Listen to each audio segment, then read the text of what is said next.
Alessandria, and I found an old military fort, a citadel.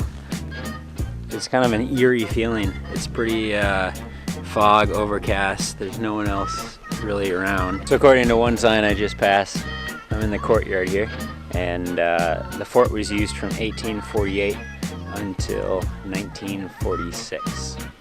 It is marvelous though to have free reign of this place and to see it. It's incredible.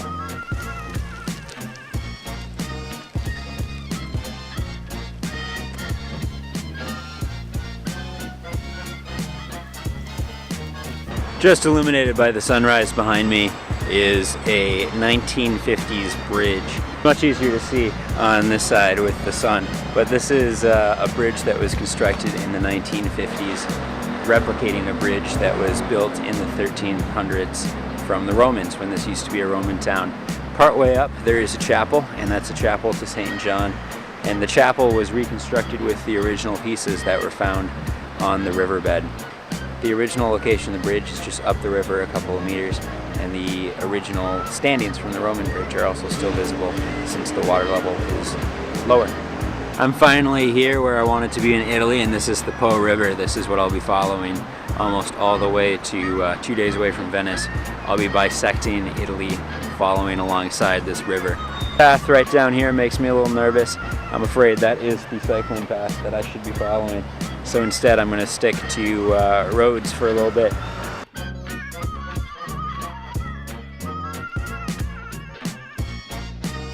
I picked up some milk, I have some chocolate cake, and I've got some bananas.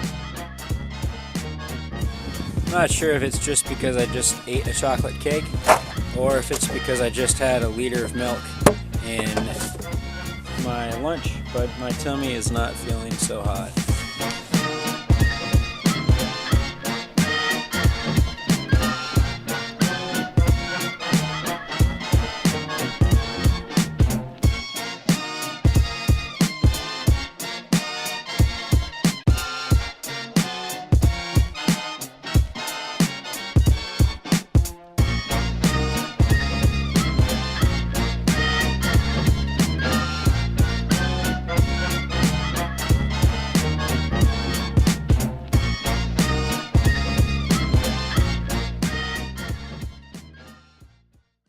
Back when I was in Hungary, I used to get one of these cakes every day for breakfast.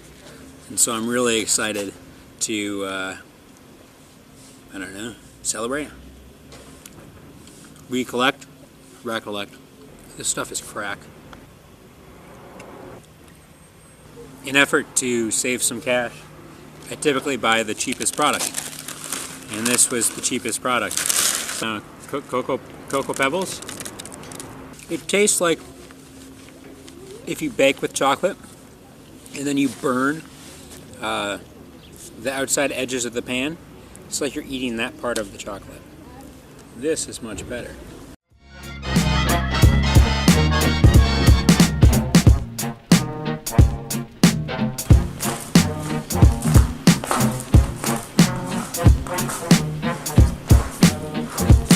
Today provided for the longest day of riding that I've had in a while, and I loved every minute of it.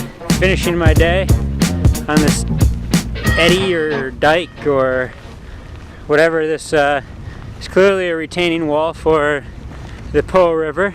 Behind those trees, I'll be following that river until the Adriatic Sea in about 3 days. I really enjoyed the scenes alongside of this canal. It was so pleasurable just to ride on the embankment and to watch the sun set while passing small villages alongside. I really enjoyed this part. The bike was going well and the engine hadn't conked out yet, and so I was able to continue the journey all along until the Adriatic Sea.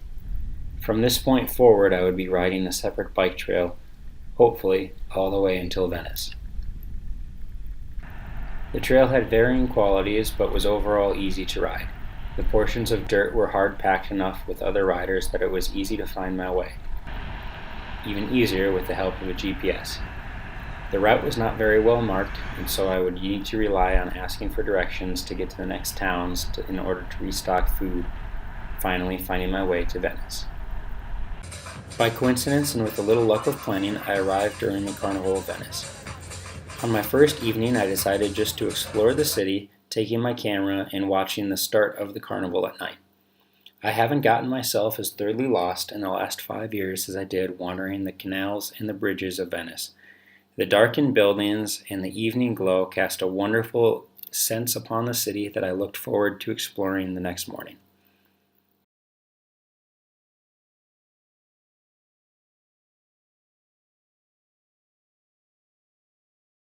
In Venice, and it's Carnival. I tried my best at the start not to take pictures of the people dressed up for Carnival. I feel like you should pay them. And then just walking around seeing these people, there goes two of them in costumes, I realized that they love having their picture taken. And so I have turned it into like a Pokemon style game where you just walk around and try to get as many pictures of these beautiful costumes as you can.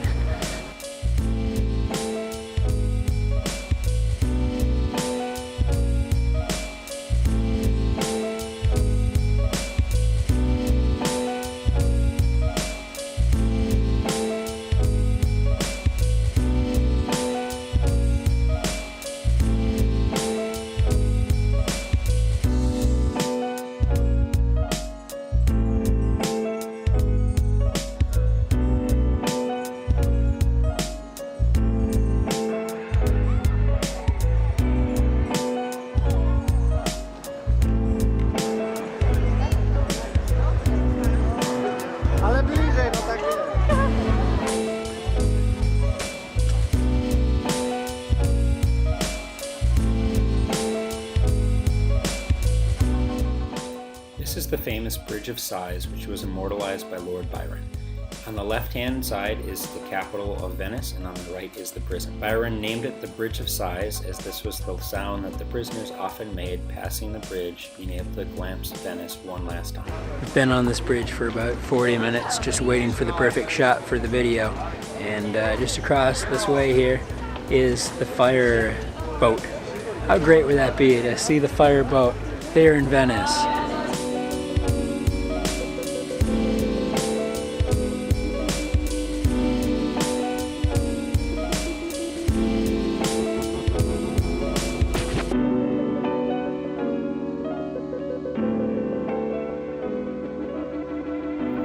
Venice was beautiful and it was tough to leave, however, the fortress of Palmanova beckoned.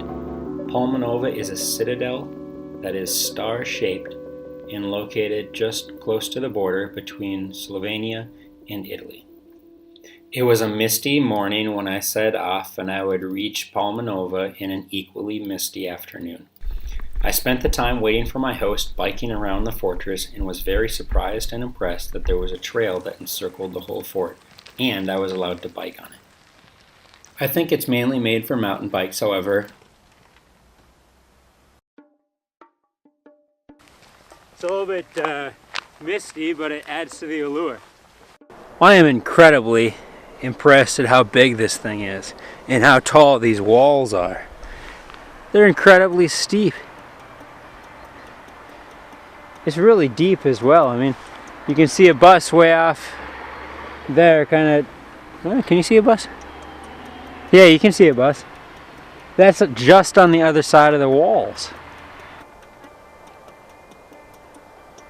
So when this fortress was being built, there was a couple of different things that were followed to help with the construction of it.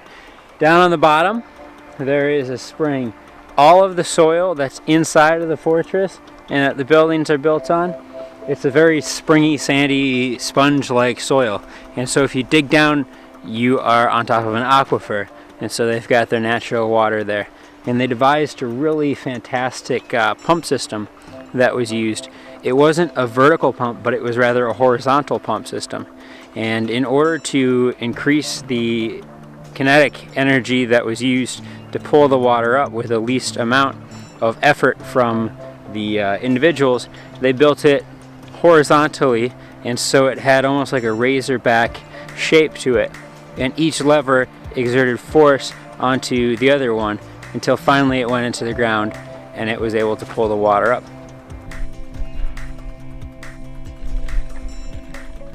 The other way that they built these big walls are they used a ramp, and much as if the pyramids, one of the ways that they suspect the pyramids were built, they had a ramp going, and so as individuals were pulling the soil and the rocks out of the bottom, they loaded on a ramp, at which point 2 to 5 men would pull the ramp up and just dump it over the other side.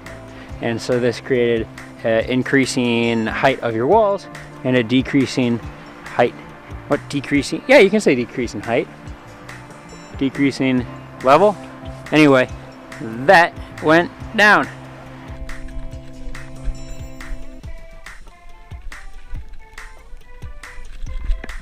Here's one of the gates to the fortress. I think there were 3 of them from what I am seeing, and still in use today.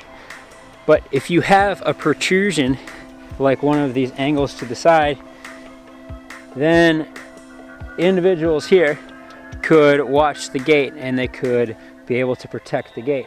If you had just a flat wall, you're not able to look back in and level your artillery or your weapons towards the gate. And so these points, there's one on the other side there, these points are a strategic value as to why the right behind me is the one of the ends to the arrow. So right here would be the top of the arrow, and this is an arrow built outside a reveal, I think, and this was built in 1681 during the Napoleonic era, and this is the only one that's still left. But right here is a staircase, and it should go down to a moat.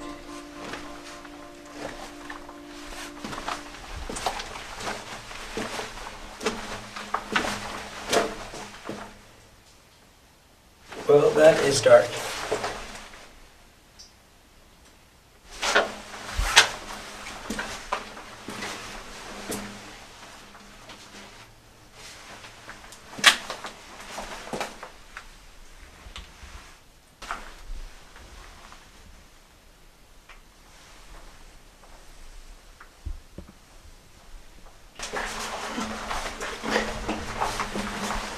That's really creepy. I did not really enjoy that. I was too nervous to go further into the dark there. Going back to where I was comfortable, I hopped back on my bike and continued the path around the fortress. The weather was starting to light up and the rain was just about to stop. I debated going back to the tunnel, but I realized that I was a coward, and I was fine with my journey around the fortress. I can't imagine that I'd ever be allowed just to bike around the fortress of like Fort Snelling or Fort Ticonderoga.